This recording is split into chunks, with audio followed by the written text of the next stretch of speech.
It's one of the world's most notorious prisons, Kerabokan Jail on the Indonesian holiday island of Bali. Nicknamed Hotel K, journalists are rarely invited inside, but we were given access behind its decrepit walls, where violence, corruption, drugs and filthy conditions are normal. It's where British grandmother Lindsay Sandiford is on death row. Last year she was caught smuggling more than £1.5 million worth of cocaine. Sky News obtained this new photo of her. Looking dishevelled, she sits sewing in her stifling hot cell. In the background, another inmate sleeps on the floor. This overcrowded jail, built for 350 prisoners, now houses more than 1,000. Sandiford didn't want to speak to us on camera. I asked an inmate she's befriended how she's managing. I think people should already know how she's coping. She doesn't deserve what she's got. She's finding it tough? I think anybody would.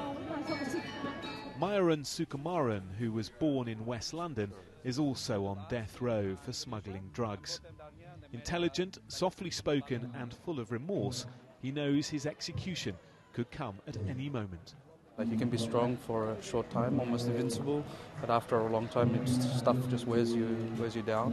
And after 8.5 years, it does feel heavy, and it does weigh heavily, especially on our families. How tough is it not knowing when your last day will be? It's very tough. Yeah.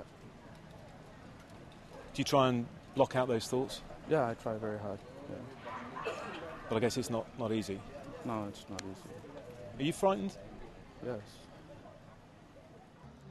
This is a prison within a prison. It's the maximum security wing where death row prisoners are held. Once they've lost every last chance of appeal, a prisoner will be taken from his cell here at around midnight, taken to a secluded beach or forest, even another island, and it's death by firing squad. The last decision that prisoner will be allowed to make is whether they stand up or kneel down to be shot.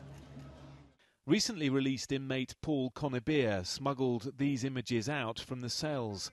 Inmates taking drugs, showing off an array of weapons, even apparently partying with prostitutes. It's too crazy. You can't have women and men in a prison together. You can't have drugs and alcohol and, hookers and all this crazy stuff going on. It's not supposed to happen that way. Lindsay Sandiford has lodged a further appeal against her death sentence. She awaits the outcome, sweating it out in Hotel K.